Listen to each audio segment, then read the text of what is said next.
today we're going to talk about a single strategy that we can leverage to not only grow our business, being our sales business, but also to be able to grow our wealth.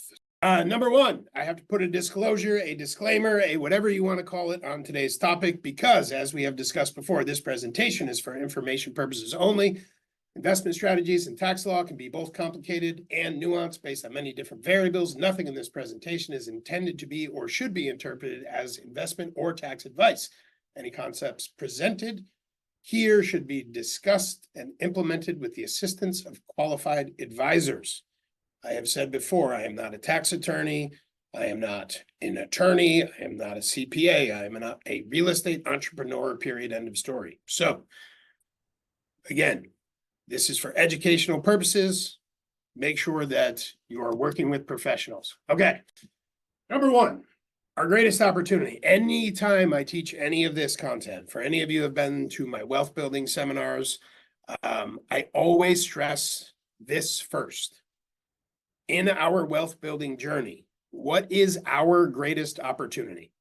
Here's the thing. Our greatest opportunity is our sales business. Right? The one thing I'm always cautious and slightly concerned about when I teach wealth building content about real estate investing is that it becomes a distraction, right? What we have to remember is we are in a business where we help people transact the largest and most effective wealth building asset on the planet, right?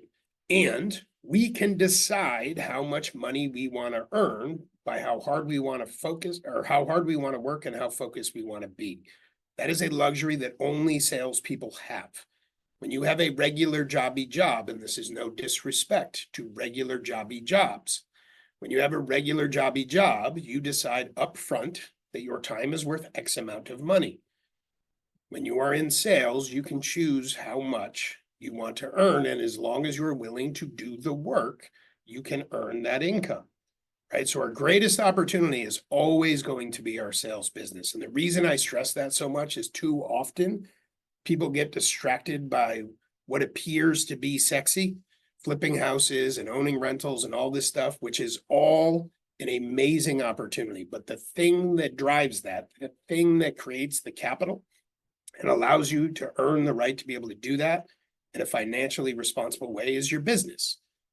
Right? So when you're thinking about getting involved in building wealth, you want to think about it from a perspective of how do I do the business that I need to do to generate the income that will help me live the life I want to live, keep my lifestyle in check, and be able to invest the difference. At the end of the day, the simplest form or definition of wealth building is spend less than you make and invest the difference, period, end of story. Right? So again, our greatest opportunity is our sales business. And okay, so let's talk about why wealth building matters. Let's just give a really simple example. Right now, we are experiencing historically abnormal appreciation, right? So I'm going to use semi-fake numbers just to drive the point home, right? And it's the same point that when we were having conversations, the very first webinar I did, we talked about the market of the moment and the myths that exist in this market. And how do we bring actual fact and evidence to the table in the conversations that we have with our consumers? And one of those conversations we had was around people who are choosing to sit on the sideline right now, right? And we talked about the increase, what is causing a lot of people to sit on the sideline as far as buyers go, is interest rates and the competitive market. Right? They're getting tired, they're getting frustrated, they're seeing interest rates go up, it's reducing what they can actually buy, which is creating a level of disappointment, right? Unmet expectations, and you have folks deciding to sit on the sideline. What we discussed is where rates sit now and where rates are expected to be in the near future aren't that different. They're expecting rates to go down. The expectation is end of 2024, we will probably be sitting somewhere around 6.5%. And I do not have a crystal ball. That's just based on what other people smarter than me have said, right? That's not a massive leap from where we are today. However, depending on where you are likely still seeing double-digit appreciation. In the state of Connecticut, we probably saw between 12 and 13% appreciation. Right? It depends specifically on where you're looking, but that's about what we saw. So if you just look at a really simple example, anybody who owns, for easy math, we'll say a $500,000 house, and we're going to round appreciation down to 10, so I don't need a calculator. That means every year that we own a piece of real estate that is worth $500,000, next year it's worth 550,000. Right? So that means owning that piece of real estate for 2 years, you just increase based on current appreciation, your net worth by $100,000. That is the value of being aware and working towards being able to engage in real estate as an investment along with your sales business, right? It gives us that opportunity to build net worth, right? Our business creates the income, our investments create the net worth. So we're going to focus on a couple different things. One, we're going to focus on 3 strategies. One being the short-term fix and flip, right? We're not going super deep into how you do it right now. We're just going to talk about a couple of different strategies and a couple of very simple approaches that you can take to create opportunities without distracting yourself. So the 3 we're going to touch on is 1, short-term fix and flip. 2 is buy and hold, and 3 is kind of a hybrid of the 2, which the cool word, what the kids call it now, is the BRRRR method, right? Which is buy, rehab, rent, refinance, and repeat, which can be an amazing leveraged wealth building tool, right? There were a lot of people using this strategy to build wealth long before it had a cool, trendy name, okay? The one thing I'm going to tell you about fix and flip is you have to be very aware of the fact when it comes to a short-term fix and flip, you make your money on the buy. Your profit is built into the discount that you negotiate when you purchase that property. That is where your margin is, okay? And that's super important to understand because you're not going to get the profit anywhere else down the river. It comes from the discount that you negotiate going in, right? You calculate the value that you're going to add to the property. You calculate what it's going to be worth when you're done fixing the property up, and you negotiate a price off of that number. That number we refer to as ARV, after repair value, right? You're negotiating off of after repair value. For any of you who have been in my classes, what I teach and what I did, we flipped 80 houses in 5 years. We made money 78 times. The 2 times we did not, there's great stories to go along with them, which I am not going to share today because that would take too long. But at some point, if we ever end up sitting at a bar with a beer, I'll be happy to tell all those fun stories. But 78 out of 80 is a pretty damn good track record. That success came predominantly from the front end, negotiating the deal going in. The math I always used on every deal, super simple. I figure out after repair value, what is it going to be worth when I'm done fixing it? And then my offer was 65 cents on the dollar minus repairs. That is the math that I used to buy 80 houses. So simple example of what that looks like, small numbers. So the math is easy. I'm buying a house that is going to be worth $100,000. Wouldn't that be fun? All done and rehabbed. That means 65 cents on the dollar, I would pay $65,000 for that house. However, it's going to cost me $30,000 to get that property into the condition that it needs to be able to sell it retail. I'm going to subtract that $30,000 budget from my $65,000. I'm going to pay $35,000 for that house. Obviously, we are using small, unrealistic numbers for simple math, but that is the math.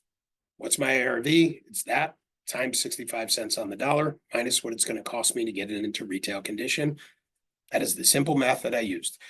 There are all sorts of places you can go where you can get long, complicated net sheets. If you're that person who feels the need to do that, great. Feel free to do it. I can tell you that simple formula has all of that baked into it. And it just allows you to analyze things faster and makes decisions and therefore offers a lot quicker. So that was the math. Right? Buy and hold is obviously a different situation. With buy and hold, we're looking at predominantly, in my opinion, and there are probably people out there that would argue with me on this. In my opinion, if you are buying a property for the long term to hold, your number one criteria is cash flow. That is challenging in today's market. It is harder right now to find cash flowing properties, but in my opinion, the property should cash flow the day you buy it.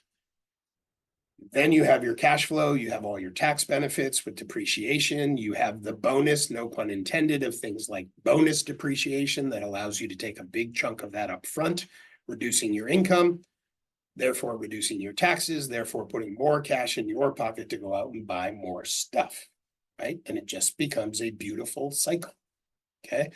So when we're buying to hold, we should be focusing on cash flow. That cash flow is going to come with tax benefits. That cash flow is going to come with tenants who are paying down our mortgage. And if that property appreciates over time, which history says over a 70-year period, real estate appreciates at an average of 4% a year.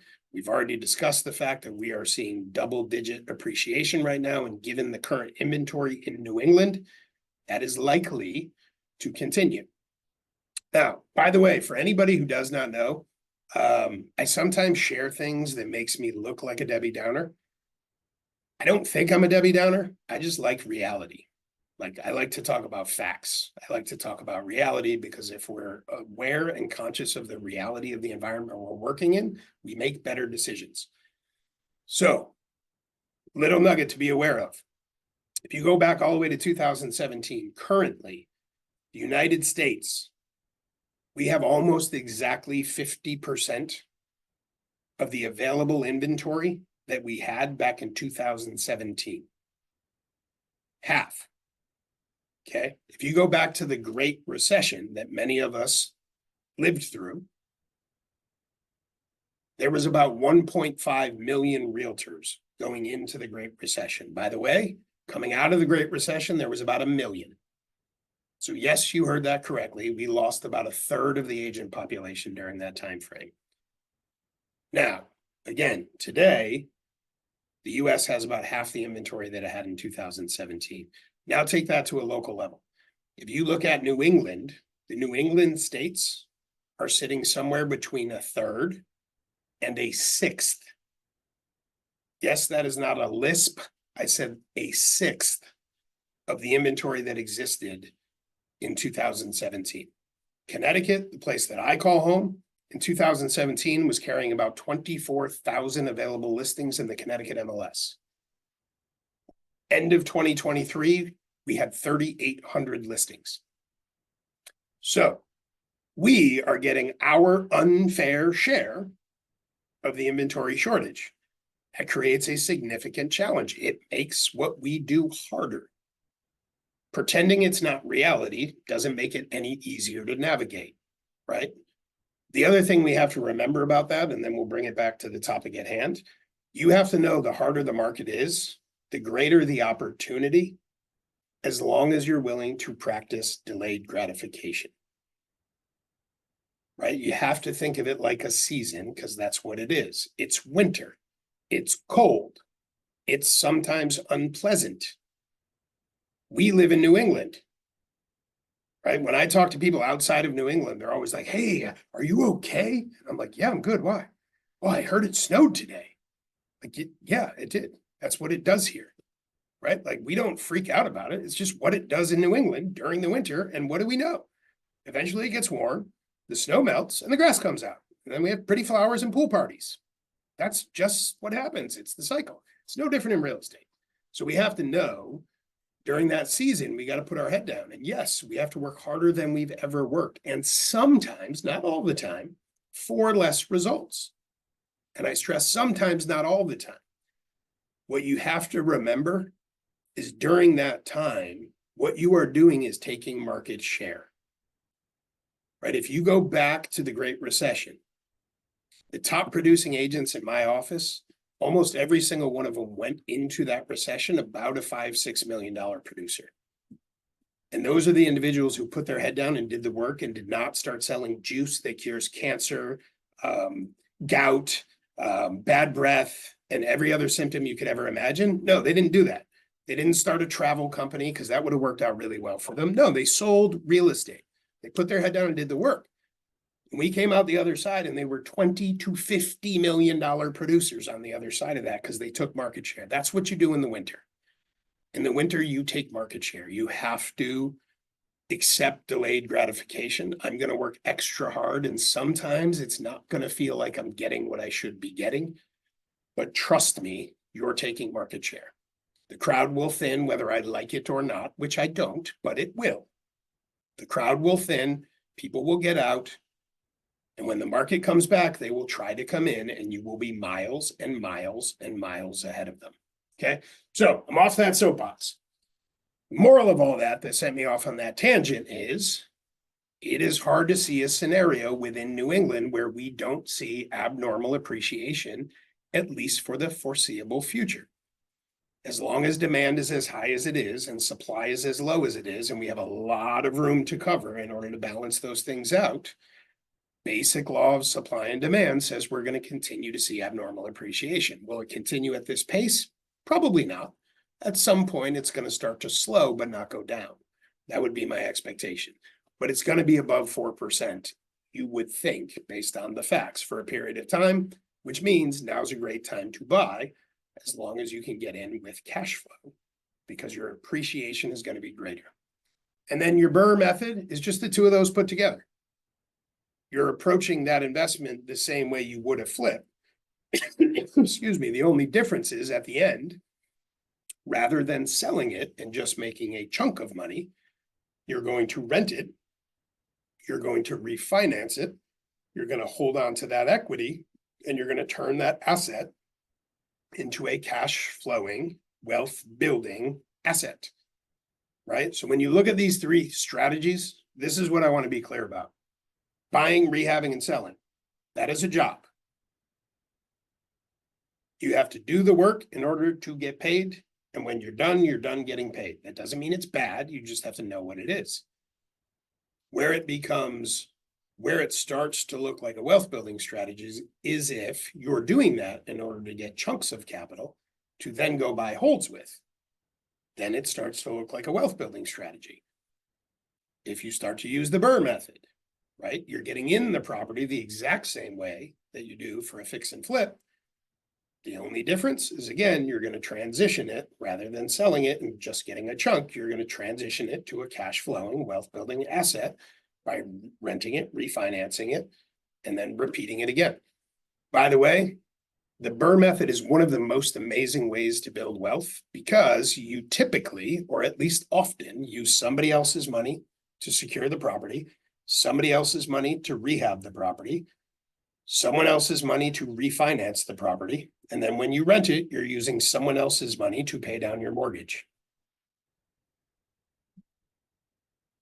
If anybody knows anywhere else on the planet that you can do that, please let me know, because I have not found anything else that you can take full control of a cash flowing, wealth building, deduction creating asset and never put $1 of your own money into it. It is pretty amazing. Okay. All right. So let's move on. These are three strategies that you can use to create these opportunities without distracting yourself. Okay. So anybody who is around me enough, you will hear me say the same things over and over because I'm a pretty shallow well. One of those things that I say often is look for opportunities to pull one lever and cause multiple outcomes. Meaning, what can I do? What is one thing I can do that when I do it, multiple positive things happen, right? That's what I mean when I say pull one lever and get multiple outcomes. These are three strategies, very simple, that you can implement in your business to cause one of two things to happen. One, you create listing inventory for yourself. Two, you purchase a cash flowing wealth building asset. Okay. Number one is the $1 million question. It's very simple. You just got to practice it and get comfortable doing it. When you go on a listing appointment, the question is there any reason we should be talking about a cash offer for your home? Again, is there any reason we should be talking about a cash offer on your home? The typical response is going to be, I don't know. What does that mean? To which you are going to answer. Sometimes I meet clients where maximizing the amount of money they can get out of the home is not the priority. Their priority is the simplest, fastest transaction possible. That is oftentimes where a cash offer from an investor can make sense. Investors, be it myself or somebody else that I work with, typically are purchasing properties at a discount. However, they can offer a very quick closing, buy as is, and typically will allow you to take what you want and leave what you don't. So you have control of the terms and you have control of the time frame. Is that something that makes sense to you? Now, the vast majority of the time, what do you think they're going to say? The vast majority of the time, they're going to say, no, I need to get the most amount I can possibly get out of the house. Absolutely. I just want to make sure that I'm presenting all the opportunities. And then you move on with your listing appointment. That's it. It's a simple question. Once and a while, somebody will say, I didn't even know that was an option. And yes, that is attractive to me. Right? We tend to get it in our heads that everybody's priority is maximizing the money. And there are tons. Anyone who's been in the business for a long time can think of 100 stories of sellers whose priority was not the most amount of money. It was the least amount of inconvenience, right? So they exist, right? And it's really important, and we're going to go into detail. In these situations, your goal is not to take advantage of anybody. Anybody who does that, you will have a short run and you will destroy your career. Everything is done with honesty, transparency, and integrity. So 1 is the $1 million question. 2, I refer to as dig leading. Dig leading. Oh, Jess, go ahead. Actually, I was gonna just say that's a perfect example. The best conversation you can have when you're with them is literally just to ask them, is price or convenience your number 1 priority? There you go. That's the best line ever. And then you'll figure out, do they want a cash offer? Do they want to do it off market? Is it an opportunity for you? There you go. Perfect way to do it. She said the same thing in less words, which is even better, right? It's just a simple question, right? And it's part of what we do anyway. When we go on a listing appointment, if we're doing it at a level of high skill, we're doing a needs analysis. We're finding out what is important to them and then showing them how we can solve those problems or help them accomplish those goals, right? Really strong listing agents aren't selling, they're problem solving. They're asking the right questions and they're figuring out how to serve those problems and or opportunities at a high level. And that's all you're doing, is asking for more information so you can present all the options, right? And again, most of the time, they're going to want to go to the traditional route and get the most that they possibly can. And occasionally you will be surprised. I personally know somebody who bought 3 pieces of real estate in 1 year by asking that question. Just that question added to their listing presentation. They bought 3 houses in a year. Okay. Number 2 is dig leading. Super simple. Most of us are out driving around all day long. Right? We're driving around with buyers. We're going to listing appointments. We're doing all these things. And what are we surrounded by while we're doing this? This is the participation part. Houses. Houses. Yes. Dig leading is this simple. Pay attention. Right? If you've been to Bold, we learned about the RAS, the reticulative act. Somebody say that word, because I can't say it today. It's the Ricky Ticky. The Ricky Ticky. It's that thing that tells our brain to pay attention to stuff, right? They always use the example. You get a new car and suddenly everybody's driving that car. And you're like, wow, I'm such a trend center. Not true. They were all driving the car. You just didn't notice. Now it's relevant and your Ricky Ticky is paying attention. That's all it is. Dig leading is very simply pay attention when you're driving around. Most of the time, when you find a really, really good real estate opportunity, it's not about the real estate. It's about the problems surrounding that real estate, right? So what you pay attention to as you're driving around is, do I see deferred maintenance on a property? Do I see overgrown lawns? Does it look like it might be vacant?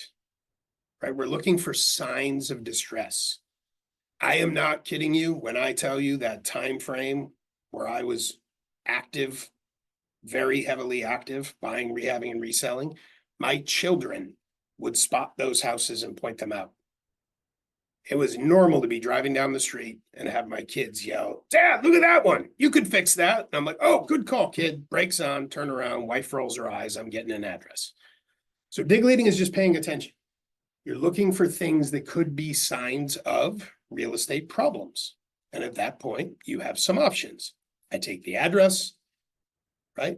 I do my homework and I find the owner.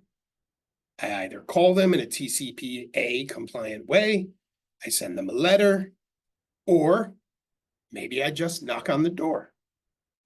By the way, if you knock on the door, here is the conversation. Hi, my name is XYZ. I'm a real estate investor interested in purchasing real estate.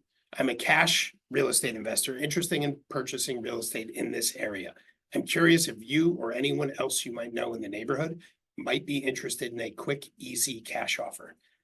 Here's a key. If you knock on that door and the reason you were drawn to that property was signs of disrepair, do yourself a favor, knock on the door to the left, knock on the door to the right, go across the street, knock on those 3 doors, knock a couple of houses. Otherwise, you could offend somebody. If you literally pull up, get out, knock on 1 door, get back in your car and drive away, they are likely to ask themselves, what made you knock on my door? And they could be offended. That is not a good way to start a relationship, regardless of what the intent of the relationship is. So be smart and knock a couple of other doors and have the same conversation. Last one is marketing cash offers. So marketing cash offers. Number 1, I put an asterisk there because if you are going to do this, please, please, please speak with your broker and make sure you're doing it in a way that is compliant with whatever rules you need to be compliant with. When I was a full-time active in the market, bread and butter was selling real estate before leadership, before any of those things, I would run cash offer ads. I'm going to give you all an opportunity to laugh at me. I came into this industry, everybody called me a kid and made jokes about how young I was. A few years ago, I noticed nobody says kid anymore and they stopped making jokes, which means I'm teetering on old. So back when I was selling, I ran an ad in the newspaper. Yes, I said the newspaper. I still remember it. It cost me $21 every Sunday and it was 3 lines. It basically said, we buy houses cash as is. There was a phone number and there was some kind of a disclaimer that I don't remember that the broker wanted me to include. Okay. You have to make sure you do it in a way that you don't jeopardize your license. Because again, your sales business is your greatest wealth building opportunity. So don't jeopardize it. This is what I would do when I showed up to those houses. Number 1, that little ad generated a whole bunch of leads for me. I would set the appointment. I would go to the house and the conversation was as follows. I am a full-time real estate agent. My bread and butter is helping people buy and sell real estate. I am also an investor and I work with other investors. It is very important to me that nobody ever thinks I took advantage. I know you called about a cash offer. So what I'm going to do today is I'm going to go through the house. I'm going to tell you what a cash offer would look like. And I'm also going to tell you what it would look like to go the traditional route. Whichever one of those makes the most sense for you, that is what we will do. Okay. Again, if you guys have been to my wealth building training, you've heard that script before. I apologize. That was a slip. You've heard that conversation before. Now, here was the really funny thing. It shocked me every time. Do you know what they did at those appointments? Somebody guess. What happened at those appointments? They signed a listing agreement. They picked one. I gave them 2 choices. Both of them involved doing business with me. And every time I would think this is going to be the time where they go, no, Matt, there's actually 3 options. And the third one doesn't involve you. To which I would have said, fair enough. But nobody ever did. The vast majority of the time, I left with a listing. And once in a while, somebody said, right? The majority of the time, their response was, oh, I would love the quick and easy way, but Matt, I just can't sell for that kind of money. And I'd say, I totally understand that. Let's take care of the paperwork and I'll start getting contractors over here to take care of the things that we need to take care of in order to be able to get on the market and make sure we have a financeable product. And then we would start the listing paperwork. it was magic, right? So, occasionally though, they would say, you know what? I don't want to deal with any of that. Let's go the cash route. Now I had an opportunity, A, for myself, or B, for another one of my investors. And I was always cautious to say, I am a real estate agent first. I am also a real estate investor, and I work with other investors, right? I was always making sure the door was open, that if they wanted the cash offer, I was going to make sure they got it, whether it was from me or somebody else.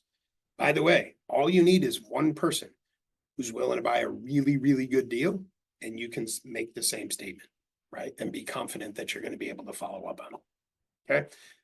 Questions about that cash offer piece before I keep going? Matt, if they decided to go the cash offer route, was there something you had, like a disclosure or something you had them sign saying this would be the full market price and this is what we're going with? Okay, cool. Pretty close. I'm going to show you exactly what I did. So you Cool. just teed me up perfectly.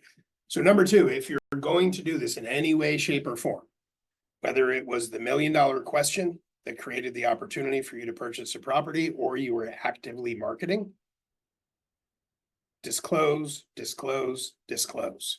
Okay, so number one, most important, you have to be upfront, honest through the entire process and make sure you present all the alternatives. Again, it is not worth risking your license. It is not worth having somebody come back to you and say, in my case, Matt's a really slick talker. I didn't realize that I was selling the home at a discount, or I didn't realize what I could have done, right? If you're going to be an agent and that's your bread and butter, you have to remember priority is to do the right thing, protect the consumer, and protect your license. Whatever the outcome is going to be, the outcome is going to be, and you should be detached from it. And if you do it well, the outcome will involve you. It's just the consumer that's going to choose in which way you're involved. Okay. So here's the things you need to disclose. Number one, you have to disclose that you are a licensed realtor. So in my case, at the time, I was licensed in Massachusetts and Connecticut, and I purchased properties under an LLC. So my first disclaimer was at least one member of the purchasing LLC is a licensed realtor in the state of Massachusetts and Connecticut. It is law that if you are transacting with a consumer, that it is disclosed to them so that they understand you have a competitive advantage over them in that you are a real estate professional. If you do not disclose that, you will get in trouble. By the way, I have been told, I have never fact checked this, but my whole career in leadership and in real estate, I have been told the number one place where a real estate agent gets sued is personal transactions. And that is not because it's not okay to do them. It's because they didn't do them correctly. So again, don't risk your license, don't risk your integrity. Just do them the right way and disclose, disclose, disclose. You always have to make sure they know that you are a professional. The next one, every single offer that I ever wrote to purchase real estate directly from a consumer had this disclaimer in it. Not only was it in the agreement, we initialed it. Not only was it in the agreement and did we initial it, I chose to handwrite it into every offer just to ensure that it stood out. So I would handwrite it in front of them into the agreement, and then we would all initial that. And this is what it said: seller is aware that the buyers are investors. I always used plural, even though it was just me. There's no real reason for that other than if at some point it was somebody else or I had a partner or whatever. That's the only reason I use plural. But seller is aware that the buyers are investors. They are purchasing the property at a discount, and they intend to resell the property for significant profit. Now, by the way, almost every investor that I coached or consulted during that time frame would try to soften that statement. They would say things like, do we actually have to say significant profit? Can't we just say we're investors and we're buying at a discount? No. You want it to be so obvious and so blunt that nobody can ever come back. And again, in my case, say, Matt's a slick talker. I didn't realize what I was doing. So when I got to this point with a consumer, what I would say is, so I am under the impression that we are two adults making adult decisions and we fully understand the transaction that we are doing together. Is that an accurate statement? And they would always say, well, yes, of course. Okay, cool. I'm going to handwrite in what I call my adult clause. This is just to ensure that nobody ever comes back, an uncle, a cousin, a sister who finds out that you sold your home to an investor and they come back and try to say that I took advantage of a situation, that I'm a slick talker, that you thought I was paying market value, you didn't understand there was a discount, you didn't know I was going to sell it for profit. And then I would write it in and read it to them and say, do you have any issue with that statement at all?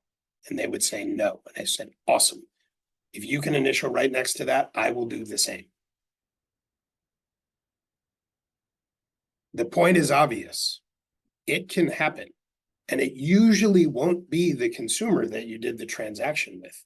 It will be some friend or family member who, after the fact, without all the information, decides their friend or family member got taken advantage of, and all of a sudden they're going to show up with accusations. And now you're in a position where your integrity and possibly your license is in jeopardy. It's not worth it. Be honest, be upfront, and then document that honesty. I was just wondering, do you put this clause in when you're representing and not investing as well? No. All right. You mean if I'm just working with a regular client? Yeah, if you're working with an investor that's buying a property that you aren't tied to. I don't, or I didn't, I should say no. I do think it's a good idea for your investor clients to know that you're an investor. And there's a double-edged sword there. Some people are afraid that if the client knows I also invest in real estate, their fear will be that you're going to cherry pick the best deals. The flip side of that is most investors want to know that you understand investing and you do it yourself, because then they know you actually know what you're talking about and that you can give them valid advice. So I don't think it's a terrible idea for them to be aware. Clearly, if you're representing an investor and then you have interest in the same property, I would argue you need to back off and you need to represent your client on that property. Again, my opinion is sales is our greatest opportunity, which means we always have to prioritize it above and beyond. There's going to be enough opportunity that shows up. If you're intentional about it, you don't have to risk putting yourself in any jeopardy. But I don't know that I would necessarily say it has to be in every like buyer rep agreement or anything. Jess, what do you got? I was just going to say, if you're buying a property, let's say I'm buying a property in Florida and I'm not licensed in Florida. Do I also need to tell them I'm licensed in 3 other states? I believe you should. Yeah, because you are still a real estate professional, even if it is not in that state, which gives you a competitive advantage over your average consumer. And the general rule of thumb with disclosure is if there's any gray area, just disclose, disclose, disclose. Okay. Even I if would this is like a financed offer, you always want to disclose. 100%. Yep. Okay. David, what do you got? So fiduciary responsibility to our investor clients. Mhm. So we're scanning, we're finding amazing deals all over the place. Like, wow, wow, wow. But do I now have to, we run the numbers and then we call all 7 of our investor clients and say, got a great one on Main Street, got a great one on Smith Avenue. And we end up giving away every single, like, how do you balance that out if we're doing due diligence researching? Is it we offer everything we find first to the clients, investors, and then we then go in with this offer after? You know what I'm saying? I do. So it's always a dilemma that you have to wrestle with a little bit. However, this is the best answer I can give you. I think you will run into that less than you necessarily think. So there's a couple things. One, if you are very, very active in investing, like very active, and you're also a full-time real estate agent and that's your bread and butter, you might not want to go out of your way to represent investors. That might not be a niche you lean into because you know that that niche could cause a conflict of interest. So you may choose not to have that as one of your niches that you work in. That being said, if you are an investor, real estate's your bread and butter, and you do work with investors, the best answer I can give you, if there's ever a conflict where this could be a property for my client, I think you have to put the client's needs over your own. And there will be enough opportunity that doesn't conflict with a client need that you'll be fine. Does that make sense? Yeah, definitely. Thanks. So the last piece that I want to hit, and then we will take questions, and I'm actually going to say this now just so that I don't forget. Oh, I just saw Cassie laughing and I was like, what did I do? And then I saw David with his art Got his glasses on. family reunion glasses on. He's ready to go. Nice. I love it. Ready to roll. So what we've already talked a lot about not being distracted by investing, but we kind of talked about it on the front end, right? Like figure out ways that I can pull one lever, get multiple results. What can I do in the course of my business such that it'll either generate listing opportunities and or investments? The second piece is once you acquire a property, to also ensure that it does not become a distraction. Specifically, when we're talking about a property that needs to be rehabbed, whether we're going to hold it or flip it, it needs a lot of work. So all of a sudden there's construction that has to be done. I would strongly encourage you, if you watch HGTV, right, and you see the couples like skipping through the stores, picking out light fixtures and debating over doorknobs, and don't be those people. Do not be those people. Let somebody run the construction. Create a basic package. These are the things that I use and use them over and over again. Again, 80 houses, unless it was a contemporary or a historical house, we did every house exactly the same. It was the same paint, same tile, same carpet, same cabinets, same. Exterior, we had a couple of options. I think we had 2 different sidings if we were doing vinyl, right? Like if we were painting, we had 2 colors that we painted. Everything was cookie cutter. And the reason was it was so that there were less decisions to be made and the projects were more manageable, right? So back then, I did purchase all the material so that I wasn't paying the upcharge. I could get the contractor's discount and not pay the contractor's upcharge. However, that is because I could, and I paid somebody to manage all that. I had a person on staff who was my project manager that I paid. If I had to be the one ordering materials and managing contractors, I would not have done it that way. I would have found a general contractor who could just take the job, give me the number, do the job, order the materials, I'd pay the markup, and I would stay focused on my sales business. Because there is a real thing called opportunity cost. A lot of times what I see is somebody gets a hold of a property. Let's just assume it's a flip. They're super excited and they pour a ton of time and energy into it, right? They're out there picking out the materials, they're meeting contractors, they're doing this, they're doing that. Property closes and they make whatever, 40 grand, 50 grand. And it took them 90 days or 3 months, 4 months, whatever it took for them to do it. And then you look at their sales, and during that time frame, their sales went backwards. And they're like, I made 50 grand on it. And you're like, yeah. And you lost 50 in commission. You're at net zero. That is opportunity cost. Right? You have to balance the things out. If you go backwards on one thing because you lacked focus, then all of a sudden the money that you made did not do you any good. You're not up. You just gave it up one spot and did a whole bunch of work to get it back somewhere else. And oh, by the way, there's a ripple effect to that. Could we all agree if we get distracted from the things we have to do every day to create momentum in our business, it takes a while to get that wheel moving again? Yeah. Like starting something from a stop or a slow moving object is much harder than just keeping a thing moving, right? So that is what opportunity cost is when we take our attention from here, we pour it in here. Sure, we made something here, but we lost it over here. You gained 0 ground in your wealth building strategy. And oftentimes people don't even recognize that they're not up, right? So again, just like the front end, in the process of rehabbing a property, ensure that it does not take you away from the daily activities that you need to do to build your business. In the very early days, when I first started flipping and I was a full-time real estate agent prior to leadership, the first few I did the physical work. I went in and swung a hammer. And I punched in to do that when my real estate sales job was over. And I don't mean at 12 in the afternoon. I don't mean at 1. I don't mean at 3. I mean, I was pulling up to that property at 5, 6, 7 o'clock at night and swinging a hammer until 2, 3 in the morning, going home, sleeping for a couple of hours, and going back to my real career, which is sales. And I did that a couple of times.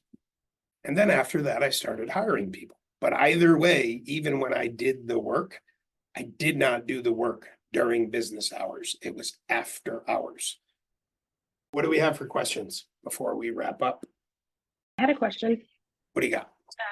My question is just, what did you, outside of the things that you shared as far as looking for, correction, let me backtrack a little bit for my question. So when it comes to actually searching for investment properties or like looking for them, you mentioned a couple of good methods. Is there anything else additionally that maybe we could look into to kind of like another avenue of getting them? There are a couple things. The primary reason that I focus on these strategies in this environment is everything that I talked about, ensuring that we're not distracting ourselves. I can tell you for all the different strategies that I have used over the years, the thing that drove the most amount of leads and therefore the most amount of appointments and therefore the most amount of investment opportunities was mail. Good old fashioned mail. So at one point in time, we were running mail. At the peak, we had probably 17, 18 billboards throughout the state of Connecticut. We were doing internet stuff, all sorts of stuff. At the end of the day, no matter what we did, mail was the biggest driver.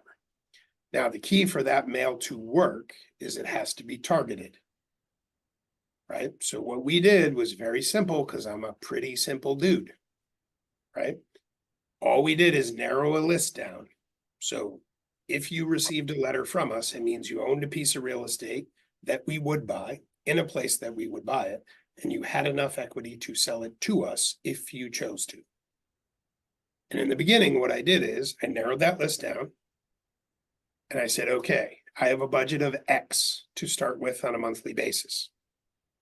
I want to be able to hit my list every 90 days. So it's going to cost X amount of money per letter, which back then I want to say it was, I don't know, probably 54 cents a letter. I preferred letters over postcards. Some people might debate that. My experience was letters converted better because I think most of us, I call it the postcard shuffle when we get our mail. We just open the trash bin and we stand over it and we just, right? It's like making it rain, but we're just throwing them in the trash. So I found that they didn't convert as well, but a letter done correctly outside looks like handwriting, even though we know it's not handwriting, right? You open it up, the address is mentioned at the very top of the letter, so they know that it's specific to them. And then it's just a very quick, this is who we are, this is what we do, and we're interested in purchasing properties for cash. It was a very simple letter. That letter, my list was curated so that it was small enough that I could hit the list every 90 days, and they got the exact same letter every 90 days in perpetuity until they told me to go away or booked an appointment with me. Or I should say, or sold me the house. If they booked an appointment and didn't sell it, guess what? They were getting a letter in 90 days. Now, here's the funny thing. On that letter, it said the silliest thing on it. It said on the bottom, keep this letter with your house papers. Keep this letter with your house papers. I thought it was silly. However, it was funny because I would show up and they would have a manila envelope with 20, 30 of my letters in it. For whatever reason, they followed the instructions and they kept the letters, right? So that's all I did. I just narrowed it down to what I would buy, where I would buy it, and they had enough equity to sell if they chose to.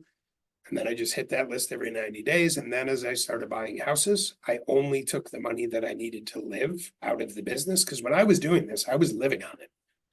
Like that's how I fed my family for several years. So I only took what I needed, and then I just kept parlaying and parlaying and parlaying, right? So now you have to remember, that's how I fed my family at the time. I hired people to help me keep the machine running, right? Like I built it such that it was essentially automated so that I could focus on, because at that point I was an OP. So I OP'd all day long. You did not catch me doing investment stuff during OP hours, right? Eventually the market center was further along, and sure, I could pop out and do an appointment during business hours. But for probably the first 2 years, all my appointments were at night and on the weekends. And then as I got deals, like I said, I only took what I needed and I just kept parlaying and adding to it, adding to it, adding to it. As it got bigger, I would systematize it, automate it, leverage it. And eventually it was at the point where I technically didn't have a job in it. I just had to watch it and make sure the machine kept running. So letters is most effective. You certainly can dig through MLS. It's really hard, especially right now. Those 80 houses, I think I bought 5 in MLS. And they were all slightly unique situations, right? Like one might be an REO property that came on, I made an offer, they declined it. 2 weeks later, I changed the date and submitted the exact same offer. They declined it. 2 weeks later, I submitted it again. I think I did that 4 times and eventually they said no mas and I bought the house. There are sites like Hubzu, some of the auction sites. Challenge with those, when they first came out, I did buy properties off those platforms because not a lot of people knew about them. And oh, by the way they operate them, they look for agents to cover large territories who get compensated very little and also have to behave like property managers. So long story short, there was not a lot of local wisdom in their pricing. And because of that, I would see opportunities pop up where I knew they were way off. And when that initially came out, I would buy properties, and candidly, I would sit and wait. I would go see the properties and I would wait until the auction was about to expire and I'd submit my offer. Now, the fun part is the minute you do that, it resets the auction for 15 minutes. So I would sit there for 14 minutes to see if anyone raised their bid. And if they did, I resubmitted. And I would sit there until 1 a.m. if I wanted the property, inching my offers up every 14 minutes until somebody bowed out or it went outside of the range of what I was willing to buy. So there's a few things like that. But again, I like to keep it simple. Letters work better than anything. What else? Okay. We are at 12:01. Does anybody have any other questions, comments, ahas? Going once? Michelle? No, I was just going to say thank you. Oh, perfect. Thank you. Okay. Matt, can you hear me? This is Murat. I got you, sir. How are you? I am very good. How are you? Quick question. I'm well, thank you. And I'm looking forward to seeing you guys next week at family reunion as well. Absolutely. Quick question. How focused, I missed the beginning of the meeting, so I apologize if you covered this already. How focused were you in your area? Like how wide of an area did you start with? Yeah, so that's a great question. So as much as I am a pretty simple dude, I am like I will crunch numbers when there's value in crunching numbers. So in the beginning, what I did, I actually researched every zip code in the state of Connecticut. And what I looked for was sweet spots. So what I wanted to find was, so the spectrums that I did not intentionally buy, which means it doesn't mean I wouldn't buy there. It just means I didn't actively pursue them, were the super, super urban, meaning like the very, very tough areas of the city, and the very, very rural. the two opposite ends of the spectrum. And the reason for that is they just have the smallest buyer pools. Right. So what I did is I researched every single zip code and I looked for density of transactions. So there was a lot of homes being sold, and I looked for healthy price point. And then I basically looked at all of that and said, okay, where are the sweet spots where there's lots of deals being done, which means there's lots of buyers who want to buy houses.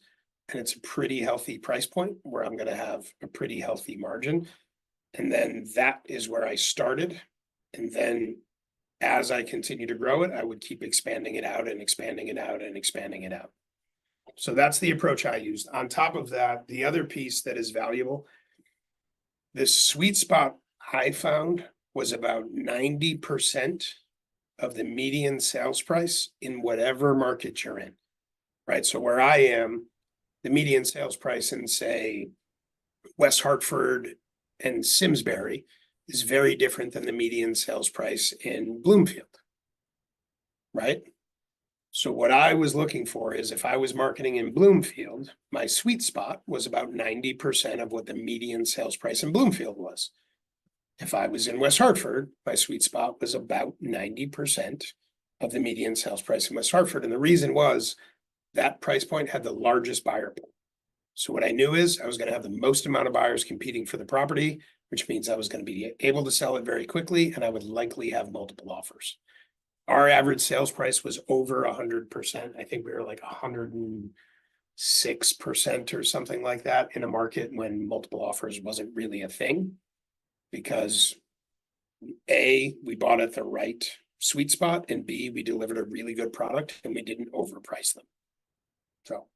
So short answer is I focus less on the geography and more on where do I have the most amount of opportunity. And then, yes, I started closest to me. So once I had all my zip codes and I said, okay, here are the sweet spots, I only have X amount of money to spend marketing. I said, okay, well, I'm going to start in the sweet spots closest to me. And then as I grew it, I would go out further and further. Peter, what do you got? Family reunion question. What breakout are you most excited to go to? Oh, I'm going to blow this question. I have not looked at the breakouts yet. Fair enough. See, you should have texted me that you were going to hit me with that, and I would have had a better answer for you. Well, So I now apologize. I have not looked at the breakouts yet. I'll tell you what I will do. Once I look at the breakouts, I will text you and tell you what I'm most excited to go. Paula, what do you got? So when you first got started, were you doing it all cash, or when you started, were you doing it all cash, or how did you get into this? Yeah, definitely not all cash. Here's the truth. If you look at, getting feedback. So no, I was not. Okay, can you text me too? Yes, put your phone number in the chat and I will text you as well. So no, I was not using my own cash up front. I was using hard money lenders.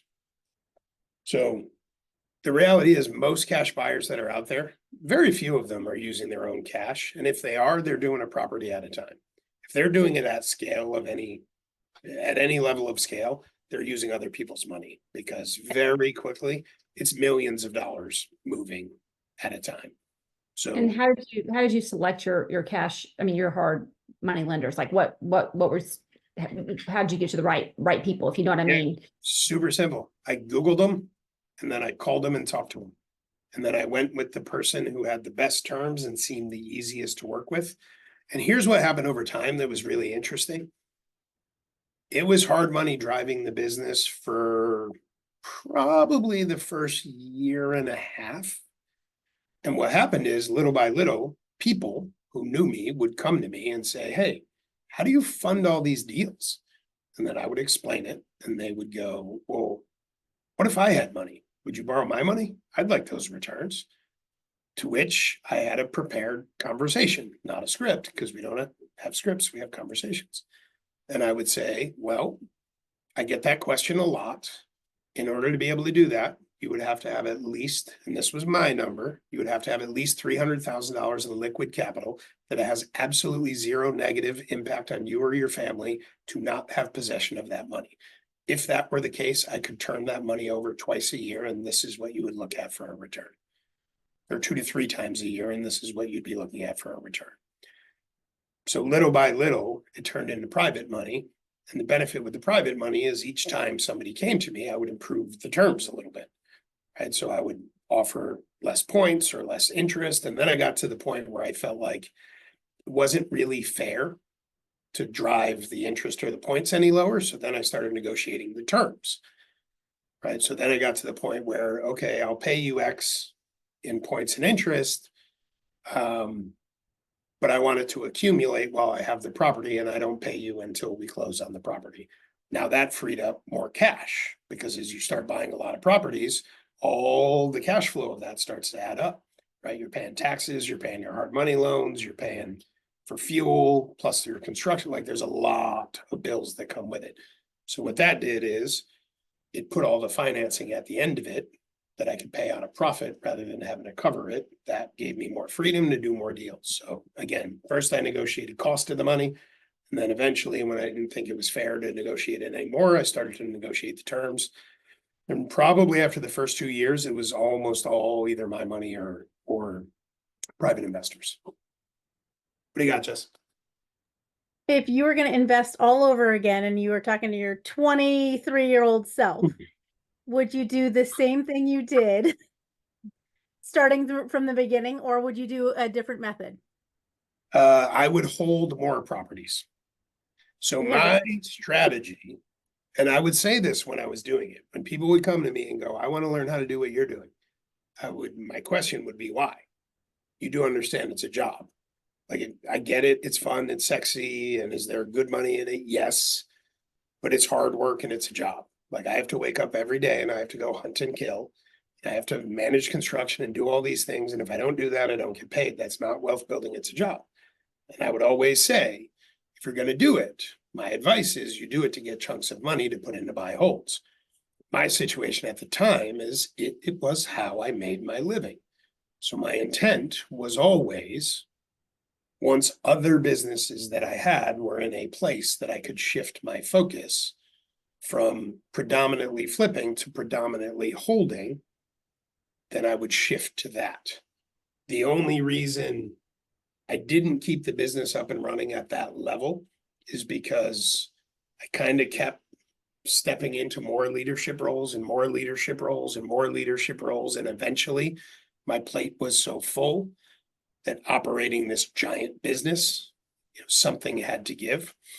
So the short answer is, what I would do differently is hold on to more properties once I was in a position that it made sense to be able to hold on to them. Today, I look at the appreciation and I go, OMG. We had this conversation like 10 years ago. Oh, if I I always had, argued for the hold, but I'm steady Eddie and slow. yeah, no, there's nothing wrong with that though. I mean, look, if you own, I don't know, pick a number, 2, 3, 4 properties right now that you've owned for 10 years. The appreciation that you will have experienced in the last few years, your net worth is entirely different. Obviously, plus your cash flow and your tax benefits and everything else. It doesn't have to be giant, right? There's nothing wrong with steady, right? Sometimes it's actually a lot smarter because scale is hard. And when you're gonna scale, you're gonna screw up. You're gonna break stuff, you're gonna make mistakes, right? So there's nothing wrong with, I don't want to say slow, but just steady. And Jess is not slow, she's steady, right? There's nothing wrong with that. I sometimes think, we get it so much, and I know we're over, so anybody who has to jump can jump. I just want to make sure I give everybody the opportunity to get answers. There's nothing wrong with slow and steady. And as you do it and you gain equity, that equity gives you more opportunity to go do more. And if that's a property every couple of years, you're winning. You're winning. Yeah, I think the only thing, if I did it differently, because we're about the same age and same kind of thing on investing, you did a lot more, obviously. But I would just look at your portfolio every few years differently. Meaning, am I spread out enough in terms of like type of property, short-term, mid-term, long-term, type of property in single family condo, vacation rental, Mhm. and maybe even states, and then maybe reevaluate the properties you already have to see Yep. if they could be making you more money. You might not have to acquire any other assets. You might just need to think of that property differently. Yeah, and the other piece with that, and then we will wrap up because we're way over. There's two really good nuggets in what Jess just said. One is however you have your bookkeeping set up, it is very simple to set your bookkeeping up such that you can look at every property separately, and you have to. If all of your properties are jumbled together and you're not looking at them as separate P&Ls per property, and that doesn't mean you need a separate QuickBooks account for every property. You can do it with classes where you have a singular P&L that you can pull that separates them all out. You have to do that because if you don't, you could be looking at a bottom line where you're making money and you feel good about it, but what you don't know is you have one or two dogs in there and the other properties are hiding the fact that they're dogs. Well, if you have it all separate, you see, oh, these properties are dogs.